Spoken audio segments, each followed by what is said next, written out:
Go hug nuz be you Zosoz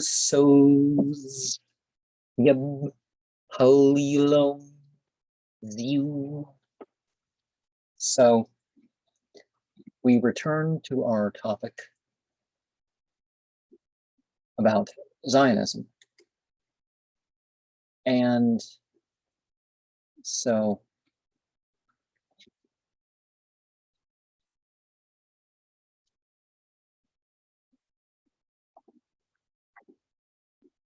let us look past modern definitions, because that's not what we're favoring in this program here. And I'm not taking the side of something like Romans 11, that's verse 11. Lzwvvmmh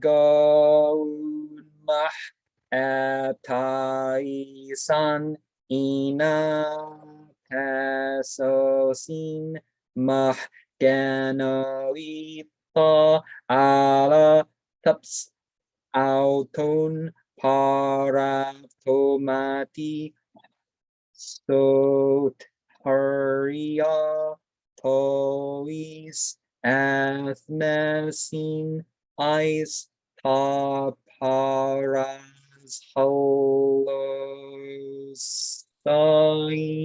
alpus. And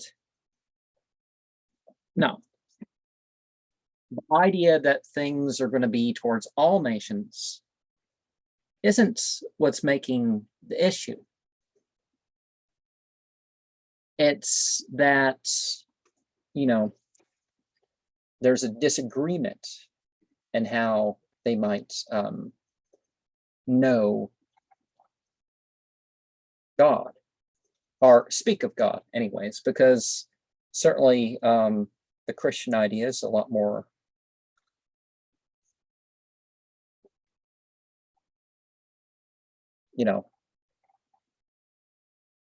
limited. It takes the vicariousness that some would have in referring to the priests and expecting them to be good enough, or some other ruler and expecting them to be good enough, and makes it into Jesus doing the whole thing. So instead of setting this example, and so that's with that. But if we look at some of these other verses, do they really talk about this? If Genesis 28:16 mentions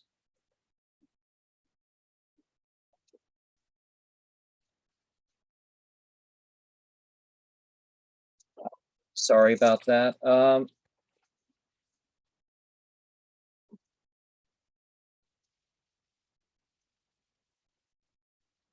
We Yaqab Mashnatu Weyamer Akan Yash Yahwa Bam Haza Wanki La Yadati. So if God's present in a place and you don't know about it, well, okay, if it's talking about that whole place of Israel, which I would kind of not, I would kind of say it goes a little bit more specific than that, but well, the land that's going to be returned. But it doesn't say that God's not present other places. Why are we limiting God to our, dualistic concepts? And certainly Exodus 23:26, that's not the case. Women lose their young. Women suffer from infertility. And now that there's birth control, there's even more of that. So let's not pretend that's the case. Amos 9:14 is, yeah, that's definitely not, because Amos, okay, people rebuilding desolate cities and settling them. Well, people are building and settling, but that's not quite what's being done. Unless you say that they are destroying cities and building up cities. If Ezekiel 47:14 talks about that sort of thing, or Ezra 4:12,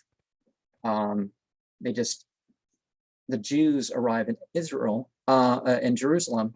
Well, are we talking about the Jews in terms of ancestry? It seems to be the people from the north that the Bible warns against, if anything. So that is an inheritance, kind of doesn't quite make sense. And we see in the graphic here, people assembling themselves to Jerusalem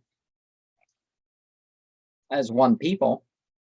Well, what community shares in one ritual as one person? Other than the Muslimin, you don't have any spiritual community. So that kind of doesn't quite make sense. They're not united. They're not united in their text, let alone they're not united in rituals, whatever. So how are they as one? But the strongholds and all that other stuff, none of it is quite the same thing. But Isaiah 46:13 is telling, because Isaiah kind of,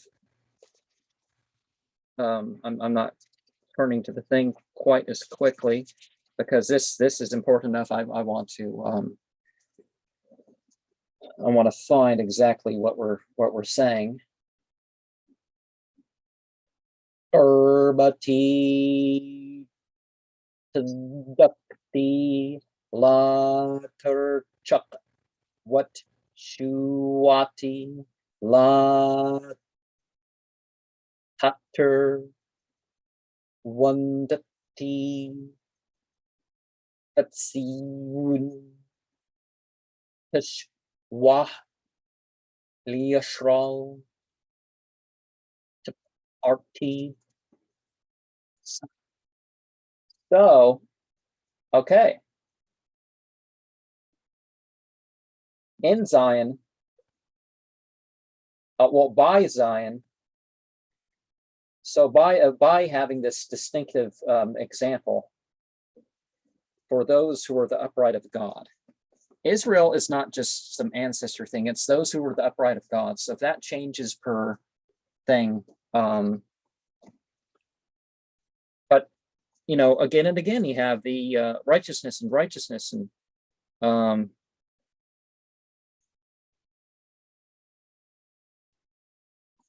well, it's also the word for Jupiter, but you don't have that. Yeah, the top 69 verses that people say, I don't see that Zion has to be the same thing as the land of Israel. And because the land can't be righteous, or the land is inherently whatever, so it doesn't really matter what it is. And Judah will exist forever, and Jerusalem will exist forever. Well, and people from all nations regarding it, certainly it's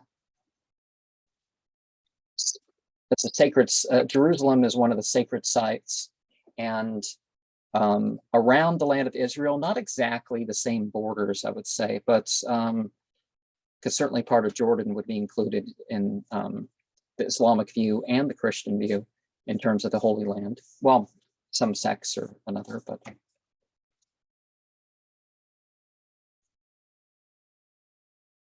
Yeah, I'm looking over this, and I don't feel like we need to mention all of them. Oh, and the gates of Zion, Psalms 87:2. I like that one. We have some other things, Psalms 147:14, which refutes the idea that it's the modern state we're talking about, because since when have they ever been a peacemaker? But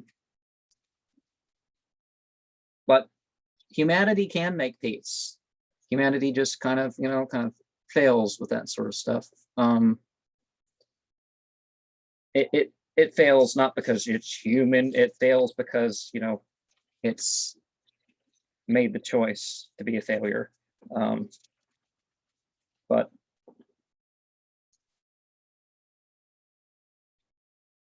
okay, that doesn't sound right.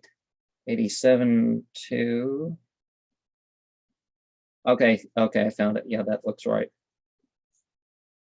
Aham Yahweh Shari Yun Makal Mashkanut Yaqab. And God is a noun and verb. Don't translate that thing as Lord. Increasing existence, you could say. The gates of Zion. So what are these gates of Zion? All the dwellings of Jacob. So see, there's issues with the tribe there. And it's more about the means of righteousness, the means of like in the Islamic vision, you have the gate of fasting, and if you do that right, the other 7 gates have opened up. So that kind of vision, that there are certain deeds and beliefs that you have to have to become Zion. But you got to nourish yourself with faithfulness, and you got to make things peaceful and all this other stuff. So yeah, it's about what you do and believe. It's not about some blood and soil thing. I'm sorry some people believe that one, but that's just not true.